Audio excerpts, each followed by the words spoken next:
Հայաստանը հայտնվել է ճանապարհորդելու համար աշխարհի ամենաէժան երկրների թոփ 10-ում։ Ամենաթանկ ուղղությունները փոքր կղզե պետություններն են՝ Բարբադոս, Անտիգուա եւ Բարբուդա, Սենթ Քիթս եւ Նևիս, Մալդիվներ, Գրենադա, տեղեկացրել է Le Figaro։ Ճանապարհորդությունների համար աշխարհի ամենաէժան երկրների թոփ 10-ում տեղ են գտել Լաոսը, Ղազախստանը, Ռուանդան, Գանան, Մոնղոլիան, Հայաստանը, Բուրկինա Ֆասոն, Վրաստանը, Մալին, Բիրման։ Եվրոպայում ամենաթանկ երկիրը Շվեյցարիան է 6-րդ տեղն աշխարհում օրական 241 եվրո, առաջ անցնելով Ֆրանսիայից, որտեղ միջին օրական բյուջեն գնահատվում է 181 եվրո։ Ֆրանսիային հաջորդում են Իսլանդիան օրական 177 եվրո, Լյուքսեմբուրգը օրական 169 եվրո եւ Հունաստանը օրական 168 եվրո։ Մի քանի 100 սիրիացիներ, հիմնականում կանայք, երեխաներ եւ ծերեր բռնություններից ապաստան են գտել Լաթակիայում ռուսական Խմեյմի ավիաբազայում։ Այս մասին հայտնում է Reuters գործակալությունը, վկայակոչելով դեպքի վայրից կադրերը եւ երկու աղբյուր։ Միևնույն ժամանակ սոցցանցի մի շարք օգտատերեր հրապարակել են կանանց եւ երեխաների լուսանկարներ, մակագրելով, որ նրանք քրիստոնյա, դրուզ եւ ալավի փախստականներ են, որոնց Ռուսաստանը հնարավորություն է տվել ապաստանել Խմեյմի ավիաբազայում, հայտնում է DW։ Հրապարակման պահին հնարավոր չի եղել պարզել այդ օգտատերի ինքնությունը կամ ստուգել լուսանկարների իսկությունը։ Սիրիայում 568 մարդու մահապատիժ է փաստագրվել, այդ թվում կանանց եւ երեխաների։ Ուկրաինայի զինուժը գիշերը փորձել է գրոհել Ռուսաստանի Դաշնության Սամարայի մարզում գտնվող ձեռնարկությունները։ Տեղեկությունը հայտնում է ղեկավար Վիչիսլավ Ֆյոդորիշևը։ Այս գիշեր հակառակորդը եւս մեկ փորձ է կատարել մեր ձեռնարկությունների վրա հարձակվելու, այն անհաջող է անցել։ Նովոկուբիշևսկում 3 անօդաչու թռչող սարք է ոչնչացվել, հրդեհներ եւ վնասներ չեն եղել։ Ամեն ինչ նորմալ ռեժիմում է, ասվում է մարզպետի հաղորդագրության մեջ։ Հիշեցնենք 2022-ի փետրվարի 24-ի վաղ առավոտյան Ռուսաստանի նախագահ Վլադիմիր Պուտինը հայտարարեց, որ Ուկրաինայի նկատմամբ հատուկ ռազմական գործողության մասին որոշում է կայացրել, քանի որ Լուգանսկի ժողովրդական հանրապետության ու Դոնեցկի ժողովրդական հանրապետություն դիմել են օգնության խնդրանքով։ Ուկրաինայում արտական գործողություններն ընթանում են մինչև օրս։ Ուկրաինական զորքը տարբեր եղանակներով, այդ թվում ԱԹՍ-ներով, պարբերաբար գնդակոծում եւ գրոհում է Ռուսաստանի Դաշնության սահմանամերձ շրջանները, մասնավորապես Բոլգորոդի, Բրյանսկի, Կուրսկի եւ Վորոնեժի մարզերը։ Իսրայելի էներգետիկայի նախարար Էլի Քուենը այսօր հայտարարել է, որ կարգադրել է անհապաղ դադարեցնել Գազայի հատվածում էլեկտրաէներգիայի մատակարարումը։ Համապատասխան հրամանը, ինչպես հաղորդում է ՌԻԱ Նովեսին, հրապարակվել է էներգետիկայի նախարարության կողմից։ Ես պարզապես հրաման եմ ստորագրել Գազայի հատված էլեկտրաէներգետիկայի մատակարարումների անհապաղ դադարեցման մասին։ Մենք կկիրառենք մեր տրամադրության տակ եղած բոլոր գործիքները բոլոր պատանդներին ազատելու նպատակով եւ երաշխավորելու համար, որ Համասը Գազայում չի մնա պատերազմի հաջորդ օրը, հայտարարել է Քուենը։ Մարտի 2-ին Իսրայելը հայտարարեց Գազայի հատվածում մարդասիրական օգնության ներկրման արգելքի մասին, ինչպես նաև սպառնաց շարունակել ճնշում գործադրել Համասի վրա, անկլավում զինադադարը երկարաձգելու եւ մնացած պատանդներին ազատ արձակելու ամերիկյան նոր ծրագիրն ընդունելուց հրաժարվելու համար։ Իսրայելը շահագրգռված է շարունակել գործարքի առաջին փուլը, որպեսզի ազատի բոլոր պատանդներին եւ միևնույն ժամանակ պատերազմի դադարեցման երաշխիքներ չտա։ Համասն իր հերթին պնդում է, որ պետք է անցնել Գազայի գործարքի երկրորդ փուլին, որը նախատեսում է պատերազմի ամբողջական դադարեցում եւ անկլավից իսրայելական զորքերի դուրսբերում։ Այսօրվա դրությամբ Սիրիա-Ծովափնյա քաղաքներում բախումները շարունակվում են։ Այս մասին Armen Press-ից զրույցում հայտնել է Հալեպի Գանձասար թերթի գլխավոր խմբագիր Զարմիկ Պողիկյանը, հավելելով, որ Բուն-Լաթակիա քաղաքում իրավիճակը համեմատաբար մեղմ է։ Անվտանգության ուժեր են տարածված քաղաքում եւ խուզարկություններ, գործողություններ են իրականացնում վտանգավոր երևույթները կանխելու համար։ Ընդհանրապես քաղաքում մարդիկ զգուշություն են ցուցաբերում, տներից դուրս չեն գալիս։ Նույնն է վիճակը Տարտուսում եւ Բանիասում, որտեղ հայեր քիչ կան, նրանցից ոմանք տեղափոխվել են Հալեպ անվտանգության նկատառումներով։ Լաթակիայում հայերը համեմատաբար մեծաթիվ են, որոնք շարունակում են մնալ իրենց տներում։ Չեն համարձակվում դուրս գալ, քանի որ կրակոցներ են լսվում եւ լարված է վիճակը, սակայն քաղաքի կենտրոնում այսօր համեմատաբար ավելի հանգիստ է, ասել է նա։ Անդրադառնալով հայ համայնքում տիրող իրավիճակին, Պողիկյանը մանրամասնեց, որ մարտի 8-ին 2 հայ են զոհվել, ովքեր վերադառնում էին Լաթակիա եւ կրակոցների հետևանքով սպանվել են։ Նրա խոսքով ներկայում որոշ որոշակի մտահոգություններ կան կապված սննդի դեղորայքի հետ, քանի որ տեղաշարժը քաղաքում գրեթե կանգ է առել։ Ժամանակ առ ժամանակ ընդհատվում է ջրամատակարարումը, բացակայում է էլեկտրամատակարարումը, փակ են եկեղեցին, դպրոցները։ Կրթության նախարարությունն այս 2 օրերին քաղաքում ընդհանրապես փակ է հայտարարել դպրոցներն ու համալսարանները, մինչև իրավիճակը կմեղմանա, հավելել է Պողիկյանը։ 2016 թվականին Ավրորա մրցանակի հավակնորդներից իրավապաշտպան Սաիդ Աղուլամ Ֆաթիման մտադիր է մեկնել Բաքու ներկա գտնվելու Ռուբեն Վարդանյանի դատավարությանը։ Այս մասին հայտնում է Free Armenian Prisoners կազմակերպությունը X-ի իր էջում։ Հեշտ է հեռվից դատապարտել անարդարությունը, մինչդեռ իրական փոփոխությունը գործողություն է պահանջում։ Այդ իսկ պատճառով ես որոշել եմ մեկնել Բաքու ներկա գտնվելու Ռուբեն Վարդանյանի դատական լսումներին։ Խնդրում եմ միացեք ինձ ցույց տալու ձեր համերաշխությունը, ինչպես կարող եք, գրել է իրավապաշտպանը։ Ադրբեջանի նախագահի խորհրդական Հաջիևը մեկնաբանելով Բաքվում ընթացող հայգերիների դատավարություններին հայտարարել է, թե այս գործընթացը լուրջ անհանգստություն է առաջացրել Հայաստանի քաղաքական ղեկավարության մեջ։ Ըստ Հաջիևի Երևանում այդ դատավարության դեմ, որը ընթանում է անկախ իրավապաշտպանների եւ ազատ լրագրողների բացակայության պայմաններում, քարոզչական արշավ է սկսվել, ինչը նա անվանել է միջամտություն Ադրբեջանի ներքին գործերին։ Նա հույս է հայտնել, որ Հայաստանը կճանաչի իր պատասխանատվությունը այս համատեքստում կատարված ագրեսիայի, պատերազմական հանցագործությունների եւ այլ ծանր հանցագործությունների համար։ Դատավարության դեմ անհարկի քարոզչություն իրականացնելու փոխարեն Հայաստանի կառավարությունը պետք է համագործակցի նպաստելու անցումային արդարադատության վերականգնմանը եւ տարածաշրջանում տևական խաղաղության հաստատմանը։ Խաղաղության եւ Ադրբեջանի հետ հարաբերությունների նոր սկզբի անկեղծ ձգտումը ի թիվս այլ բաների ցույց կտար Հայաստանի պատրաստակամությունը ընդունելու իր պատասխանատվությունը եւ հանձնելու նրանց, ովքեր մեղադրվում են ռազմական հանցագործությունների մեջ, գրել է Ալիևի խորհրդականը X-ում։ Նշենք, որ Բաքուն Արցախի նախկին պաշտոնյաներին ծանր մեղադրանքներ է առաջադրել։ Շաբաթվա սկզբին ՄԱԿ-ի մարդու իրավունքների բարձր հանձնակատար Վոլկեր Տյուրկը հորդորել էր Ադրբեջանում պահվող հայ ազգի անձանց անհապաղ ազատ արձակել։ Նա շեշտել էր, արդար դատավարության նրանց իրավունքները պետք է ամբողջությամբ հարգվեն։ Ադրբեջանական բանտերում 23 հայ է պահվում այս պահին։ Մեզ բոլորիս ցնցել է Ռուբեն Վարդանյանի ձայնագրությունը, հուսամ նաև մտածումի վերագնահատելու, հասկանալու առիթ է տվել այդ ուղերձը։ Այս մասին զրույց քաղաքացիների հետ ձևաչափի շրջանակում հայտարարել է Տավուշը հանուն հայրենիքի շարժման առաջնորդ Բագրատ Սրբազանը Արցախի նախկին պետնախարար Ռուբեն Վարդանյանի Բաքվի մեկուսարանից ընտանիքի միջոցով փոխանցած աուդիո ուղերձին։ Ըստ նրա, այդ ձայնագրությունն ինքնազոհողության ու հաղթանակի մասին էր։ Արդեն իսկ պատկերը հստակ էր։ Բաքվի բանտերում գտնվող մեր սիրելի հայրենակիցների, եղբայրների տառապանքի մասին է խոսքս։ Պատկերը հստակ էր, անընդունելի, որ հայ ռազմաքաղաքական ղեկավարներ կարող են գտնվել թշնամու բանտում։ Ինչպես ասել ենք, դա բոլորի բանտարկությունն է, մեր պատվի բանտարկությունն է եւ մի քանի օր առաջ բոլորիս ցնցել է, հուսամ բոլորիս էլ մտածումի առիթ է տվել վերագնահատելու, հասկանալու Ռուբեն Վարդանյանի ձայնագրությունը, ասել է նա։ Այդ բովանդակությունը վերաբերում է յուրաքանչյուրին մտածելու մեր ապրած կյանքի մասին, հենց այս օրերի այս ժամին ապրած կյանքի մասին, մեր պատվի մասին, արժանապատվության մասին, Աստծո սիրո մասին եւ մեր երազների, ասել է Սրբազանը։ Ձերբակալվել է ազգային անվտանգության ծառայության սպա Արամ Գասպարյանը, նա ուներ շուրջ 20 տարվա ծառայության փորձ։ Արամ Գասպարյանի նկատմամբ ներկայացվել է կալանավորման միջնորդություն։ Շեշտենք, որ Արամ Գասպարյանը ժամանակին հայտնի է եղել բազմաթիվ հանցանքներ կանխելու վարքագծով, իսկ հիմա անկանխատեսելի շրջադարձ։ Գասպարյանին մեղսագրվում են Սյունիքում 2021 թվականի ապրիլին տեղի ունեցած դեպքերը, իբր նա հանդիսացել է այդ դեպքերի կազմակերպիչներից մեկը։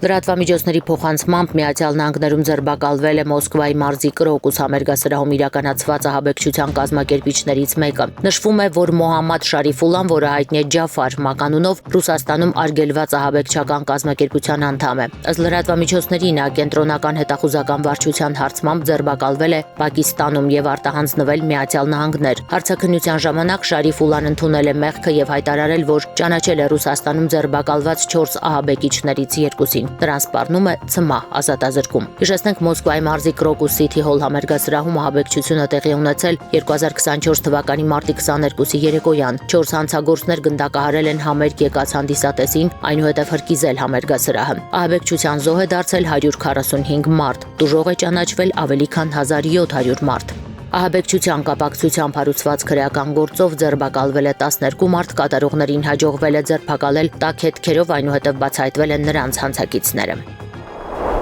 Միացյալ Նահանգների նախագահ Դոնալդ Թրամփը հայտարարել է, թե կարծում է, որ Ռուսաստանի եւ Ուկրաինայի միջև հակամարտության վերջնական կարգավորմանը հասնելու համար իր համար ավելի հեշտ կլինի գործ ունենալ Մոսկվայի, քան Կիևի հետ, նշելով, որ Ռուսաստանի նախագահ Վլադիմիր Պուտինը ունի բոլոր հաղթաթղթերը, փոխանցում է CNN-ը։ Թրամփն ասել է, որ Պուտինի փոխարեն ցանկացած մարդ ռմբակոծելու էր Ուկրաինան, հաշվի առնելով ռազմի դաշտում արկա իրավիճակը։ Ավելի վաղ Թրամփը սպառնացել է Ռուսաստանի դեմ նոր պատժամիջոցներով, քանի որ լայնածավալ հարվածներ է հասցնում Ուկրաինային։ Ես իրականում կարծում եմ, որ նա անում է այն, ինչ կաներ ցանկացած այլ մարդ, ասել է Թրամփը, նշելով, որ իր կարծիքով Պուտինը ցանկանում է դադարեցնել եւ կարգավորել այն։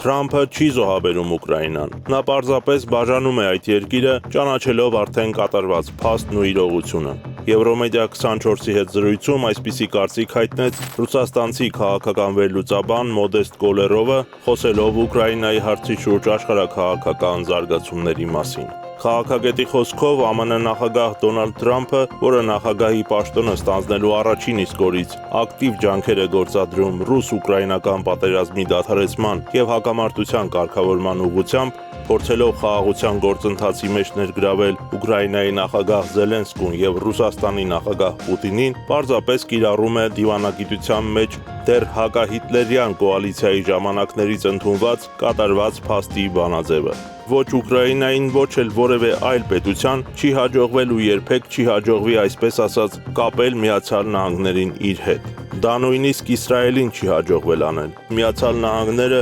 համաշխարհային մեծ տերություն է, որին հնարավոր չէ կապել եւ պարտադրել սեփական շահերը կամ օրակարգը։ Եթե խոսենք Ուկրաինայի օրինակով, Զելենսկուն էլ չի հաջողվի այնպես անել, որ Միացյալ Նահանգներն իր գլոբալ հանձնառությունները մի կողմ թողած Ռուսաստանին դիտարկի որպես թշնամի կամ շարունակի աջակցությունը Ռուսաստանի դեմ ռազմական գործողություններին։ Հենց դա էր Սպիտակ տանը տեղի ունեցած վիճաբանությունից հետո ասում Թրամփը։ Զելենսկին ԱՄՆ ներգրավումը ընկալում ու դիտարկում է որպես մեծ առավելություն Ռուսաստանի հետ բանակցություններում։ Ինձ առավելություն պետք չէ, ինձ պետք է խաղաղություն։ Հիշեցնենք, որ փետրվարի 28-ին Միացյալ Նահանգների եւ Ուկրաինայի նախագահները Վաշինգտոնում պետք է ստորագրեին Ուկրաինայի օգտակար հանածոների հանքերի շահագործման մասին համաձայնագիր, որը դիտարկվում էր որպես Թրամփի միջնորդությամբ Ուկրաինայի եւ Ռուսաստանի միջև խաղաղության գործընթացին նպաստող քայլ։ Սակայն Սպիտակ տանը նախագահ Թրամփի, փոխնախագահ Վենսի եւ նախագահ Զելենսկու միջև տեղի ունեցած վիճաբանությունից հետո համաձայնագրի ստորագրումը չեղարկվեց։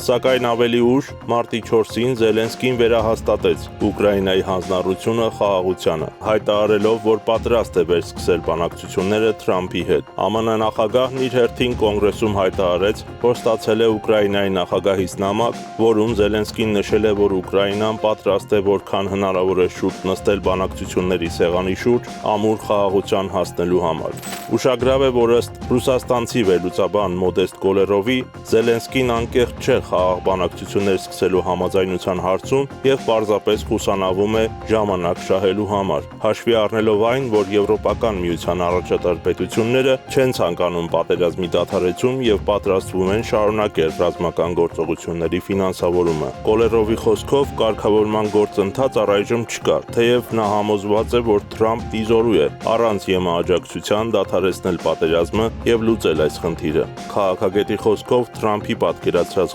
խաղաղության նախագիծը նախատեսում է Ուկրաինայի բաժանում։ Այդ դեպքում Ռուսաստանը կստանա պատերազմի ընթացքում գրաված տարածքները, Ամերիկան Ուկրաինայի հանքերը, իսկ Ուկրաինային կմնա մնացածը։ Մոդեստ Կոլերովի կարծիքով Թրամփի այս քաղաքականության պատճառը ոչ թե այն է, որ նա իբրև թե ռուսամետ է, այլ որովհետև նա այդպես է պատկերացնում իր երկրի շահերը։ Զրուցակիցը չի ուզում մեկնաբանել Թրամփի քննադատներին եւ ծիծաղելի է համարում այն տեսությունը, որ Թրամփը Պուտինի գործակալն է։ Ինչ դաս է տալիս Ուկրաինայի այս վառ օրինակը Հայաստանին, որի ղեկավարությունն այսօր ըստ էության փորձում է երկիրը տանել նույն ճանապարհով՝ դեպի Եվրամիության անդամակցություն եւ Միացյալ Նահանգների հետ ավելի խորը հարաբերություններ։ Հայաստանի վարչապետն ընտրել է եվրոինտեգրման ճանապարհը, բայց Եվրամիությունը չի կարողանա ապահովել Հայաստանի անվտանգությունը։ Վլադիմիր Զելենսկին հայտարարել է, որ Ուկրաինան եւ Միացյալ Նահանգները ինտենսիվ բանակցություններ են անցկացրել Ռուսաստանի հետ հակամարտության խաղաղ կարգավորման շուրջ։ Այսօր ամբողջ օրը տարբեր մակարդակներում ընթանում է նախագահ Թրամփի թիմի հետ առավել ինտենսիվ աշխատանք, բազմաթիվ զանգեր, թեման պարզ է։ Աշխարհն ավելի արագ է, անվտանգությունն ավելի հուսալի։ Ուկրաինան առավելագույնս կառուցողական է տրամադրված, ասել է Զելենսկին։ Ուկրաինայի նախագահը հավելել է, որ հաջորդ շաբաթ կարևոր բանակցություններ են սպասվում ինչպես Եվրոպայում, այնպես էլ Միացյալ Նահանգների հետ Սաուդյան Արաբիայում։ Ամերիկյան պատվիրակության կազմում կլինի նաև Թրամփի ազգային անվտանգության հարցերով խորհրդական Մայք Վոլցը։ Միացյալ Նահանգների պետքարտուղար Մարկո Ռուբիոն եւ Ուկրաինայի արտաքին գործերի նախարար Անդրեյ Սիբիհան հեռախոսազրույց են ունեցել, որի ընթացքում քննարկել են առաջիկա ամերիկա-ուկրաինական հանդիպումը Սաուդյան Արաբիայում։ Ըստ ուկրաինական դիվանագիտական գերատեսչության ղեկավարի, կողմերը խոսել են երկու երկրների միջև համագործակցության զարգացման հնարավորությունների մասին։ Ուկրաինան ցանկանում է, որ պատերազմը ավարտվի եւ Միացյալ Նահանգների ղեկավարությունն անհրաժեշտ է հետևական խաղաղության հասնելու համար, նշել է Սիբիհան։ Ռուսաստանը պատրաստ է քննարկել Ուկրաինայում ժամանակավոր հրադադարի հնարավորությունը, սակայն մինչ ռազմական գործողությունների դադարեցումը ցանկանում է հստակեցնել վերջնական խաղաղության պայմանագրի շրջանակային սկզբունքները։ Գործակալության զրուցակիցների փոխանցմամբ Կրեմլում քննարկվում է հնարավոր խաղաղապահարակելության պարամետրերի նախնական որոշման հարցը։ Մասնավորապես Մոսկվան պնդում է, որ նախապես համաձայնեցվի այն երկրների ցանկը, որոնք կարող են խաղաղապահներ ուղարկել Ուկրաինա։ Թբիլիսիում եւ Վրաստանի այլ քաղաքներում 3 երթեր հանրահավաքներ են անցկացվել երկրում հակակառավարական ցույցեր սկսվելուց ի վեր 100 օրվա կապակցությամբ։ Ցուցարարների հիմնական պահանջը արդեն 3 ամիս մնում է անփոփոխ՝ արտահերթ խորհրդարանական ընտրություններ։ Նրանք կոչ են անում նաեւ ազատ արձակել իրենց մոտ 50 համախոհներին, որոնց դեմ քրեական գործեր են սկսել շարունակվող բողոքի ակցիաների համատեքստում։ Թբիլիսիի հետ միաժամանակ բողոքի 100-րդ օրը նշել են Զուգդիդիում, Բաթումում, Քութայիսում եւ Թել Ավիվում։ Վրաստանում լայնածավալ ակցիաները մեկնարկել են 2024-ի նոյեմբերի 28-ին Եվրամիությանն անդամակցության շուրջ բանակցությունները սառեցնելու վրացական երազանքի որոշումից հետո։ Ցուցարարներին զանգվածաբար խոշոր տուգանքների են ենթարկում հանրահավաքների անցկացման կանոնները խախտելու համար։ Միացյալ Նահանգների նախագահ Դոնալդ Թրամփը Սպիտակ տանը լրագրողների հետ զրույցում հայտնել է, որ Ուկրաինայի հետ գործ ունենալը ավելի դժվար է, քան Ռուսաստանի։ Անկեղծ ասած, Ուկրաինայի հետ գործ ունենալը ավելի դժվար է, եւ նրանք խաղաքարտեզ չունեն։ Ռուսաստանի հետ աշխատելը հեշտ է, քանի որ իր վարչակազմը փորձում է հասնել խաղաղության համաձայնագրի, նշել է Թրամփը։ Միացյալ Նահանգների վարչակազմը արագ ուղիներ է որոնում Ռուսաստանի էներգետիկ ոլորտի նկատմամբ պատժամիջոցները մեղմելու համար, եթե Մոսկվան համաձայնի դադարեցնել իր պատերազմը Ուկրաինայում։ Ավելի վաղ հաղորդվում էր, որ վարչակազմը քննարկում է առանձին անձանց կամ կազմակերպությունների նկատմամբ պատժամիջոցները հանելու հարցը, սակայն ինչպես պարզվում է, այդ միջոցը կարող է ազդել ռուսական նավթի եւ գազի ողջ հատվածի վրա։ Նախապատրաստությունները չպետք է մեկնաբանվեն որպես նշան, որ Միացյալ Նահանգները կվերացնի պատժամիջոցները առանց Ռուսաստանի կողմից զիջումների, հաղորդում է BBC-ն։ Միացյալ Նահանգների նախագահ Դոնալդ Թրամփը հայտնել է, որ նամակ է գրել Իրանի հոգևոր առաջնորդ Այաթոլլահ Ալի Խամենեին եւ առաջարկել նոր բանակցություններ Իրանի միջուկային ծրագրի վերաբերյալ։ Դրանից հետո նա հայտնել է. «Իրանի հարցը կարելի է լուծել երկու եղանակով՝ ռազմական ճանապարհով կամ գործարքի կնքմամբ։ Ես կնախընտրեի գործարքի կնքումը, որովհետեւ չեմ ցանկանում վնասել Իրանին։ Նրանք հիանալի մարդիկ են, ես այնքան շատ իրանցիների գիտեմ։ Ես կնախընտրեի բանակցություններ վարել գործարքի մասին։ Վստահ չեմ, որ բոլորն են համաձայն ինձ հետ, բայց մենք կարող ենք գործարք կնքել, որը նույնքան լավը կլինի, ասես հաղթել ենք ռազմական մեթոդներով», շարունակել է Միացյալ Նահանգների նախագահը։ Բայց ժամանակը անցնում է, ժամանակը մոտենում է, ինչ որ մի բան այս կամ այն կերպ տեղի է ունենալու, նշել է Թրամփը։ Հարավային Սուդանի Նասիր քաղաքում զինվորներին տարհանող ՄԱԿ-ի խաղաղապահարակելության ուղղաթիռը ենթարկվել է գնդակոծության, ինչի հետևանքով զոհվել է անձնակազմի անդամներից մեկը, ինչպես նաև այլ անձինք։ ՄԱԿ-ի Հարավային Սուդանի առաքելության ղեկավար Նիկոլաս Հեյսը դատապարտել է կատարվածը, նշելով, որ հարձակումը կարող է համարվել ռազմական հանցագործություն։ Հարձակումը ՄԱԿ-ի խաղաղապահների ուղղությամբ անընդունելի է։ Մենք կոչ ենք անում անցկացնել մանրակրկիտ հետաքննություն, մեղավորներին բացահայտելու եւ պատասխանատվության ենթարկելու համար, հայտարարել է Հեյսը։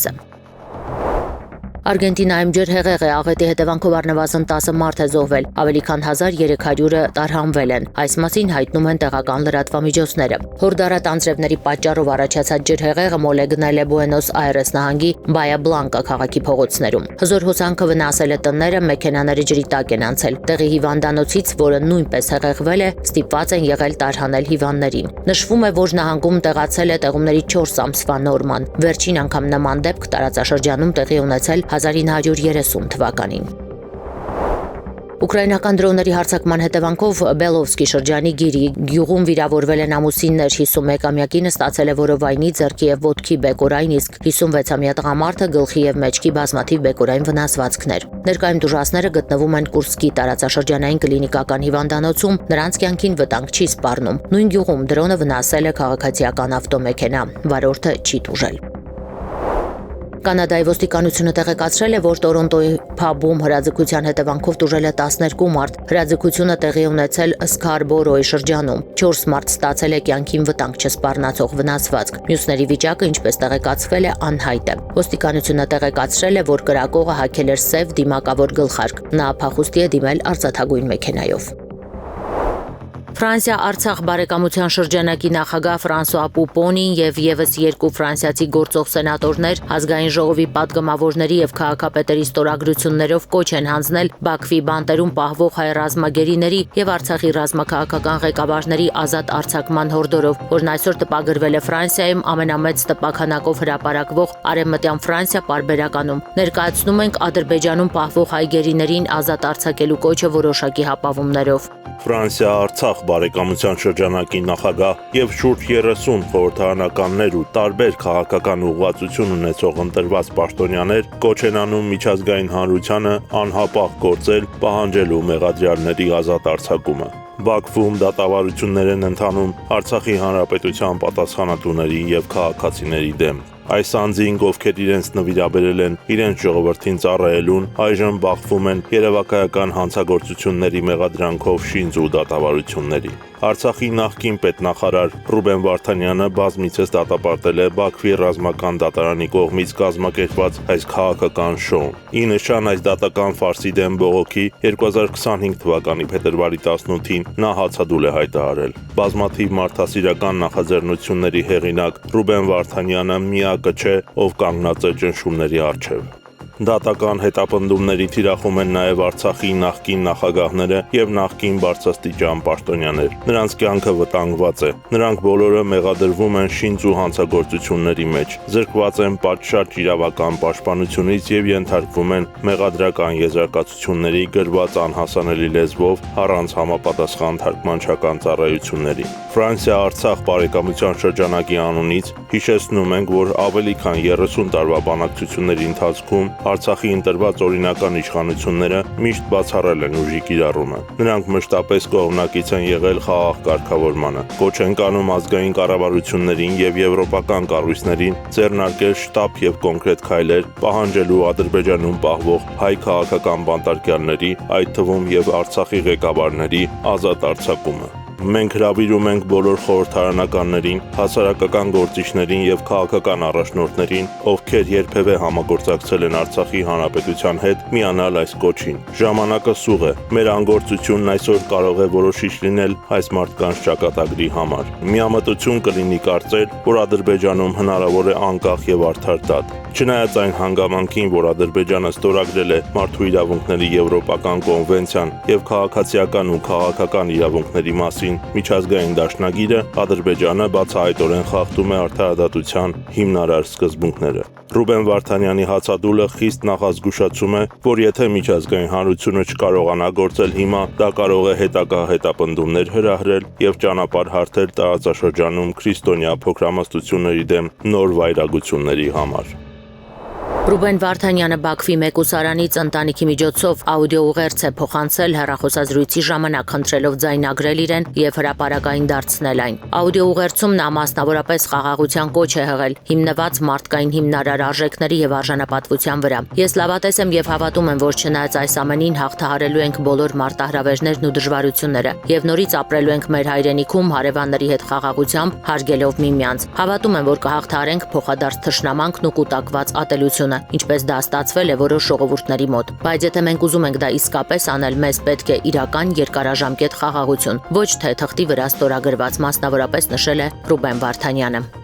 Հարգելի հայրենակիցներ, ես այսօր մարտի 5-ն է։ Ես ուզում եմ ձեզ երկու խոսք ասեմ որպես Ռուբեն Վարդանյանը, այնպես ոնց որ ես կամ հայ ոգով, ռուսերեն մտածող, խոսող աշխարհի մարդ, երջանիկ, իմ կնոջ հետ միասին բոլորին սիրող եւ ինքնակրթվող եւ ծառայող Աստծուն։ Во-первых, хочу всех вас поблагодарить за поддержку меня. Через ваши молитвы, мысли, письма, просто неравнодушие к тому, что здесь происходит. Я это очень чувствую. И это дает мне много сил и энергии. Мысль материально. Я в хорошей форме, бодр. У меня здоровый, все нормально. Я в состоянии полного мира с самим собой. И бодр духом, как никогда. Судьба наша предначертана Богом, а дороги выбираем всегда мы. Даже когда отказываемся от выбора, и этот за тебя делает кто-то другой. Хочу еще раз подчеркнуть, что это мое решение никак не связано со мной, с моим состоянием или моими условиями на содержание в СИЗО, как и в прошлый раз, когда я 20 дней до 24 апреля, 12 часов ночи, 20 дней. Это процесс, это протест против процесса, против того, как идет данный процесс. Я знал, на что это шоу, и был готов, и готов к более худшим условиям. И я не жертва, и меня не надо жалеть, потому что это осознанное решение было. Мои требования те же. Если судите, судите профессионально, публично, открыто, по законам и всем процедурам Азербайджана вместе со всеми. В присутствии международных журналистов, наблюдателей, ведь вы так уверены в своей правоте. Убедите искусственно выделенное мое дело в отдельное... Зачем вы выделили меня в отдельное дело, когда все мои обвинения построены на том, как вы считаете, что я член преступной организованной группировки, в которую я вступил с 1987 года. Не нарушайте свои собственные законы и процедуры, не фальсифицируйте документы, не подтасовывайте документы, протоколы. Ведь у вас все есть, все мои гаджеты, все мои документы, я совершенно открыт. Не делайте сюда судилище, имитацию шоу. Если уж судите, судите правильно. Մարզական լուր պրոֆեսիոնալ թենիսիստ Էլինա Ավանեսյանը հաղթանակով է մեկնարկել Միացյալ Նահանգների Indian Wells-ի WTA 1000 մրցաշարում։ Wells քաղաքում մեկնարկած մրցաշարի կանանց մերախաղի մեկնարկում Էլինա Ավանեսյանը մրցել է աշխարհի 232-րդ ռակետ Միացյալ Նահանգների ներկայացուցիչ Լորեն Դեյվիսի հետ։ 1.5 ժամ ձգված մրցախաղից հետո Ավանեսյանը հաղթել է 2 սեթում 6-4 հաշվով։ Էլինա Ավանեսյանը 2024 թվականի օգոստոսից հանդես է գալիս Հայաստանի դրոշի ներքո։ Եղանակի մասին հանրապետության տարածքում եւ մայրաքաղաք Երևանում մարտի 8-ից 12-ը սպասվում է առանց ստեղումների եղանակ։ Օդի ջերմաստիճանը 8-ից 12 աստիճանաբար կբարձրանա, 6-ից 8 աստիճանով, մայրաքաղաքում տոնական օրը ցերեկը կլինի 15-ից 17 աստիճան տաքություն, իսկ երեկոյան ժամերին կգրանցվի 9-ից 11 աստիճան տաքություն։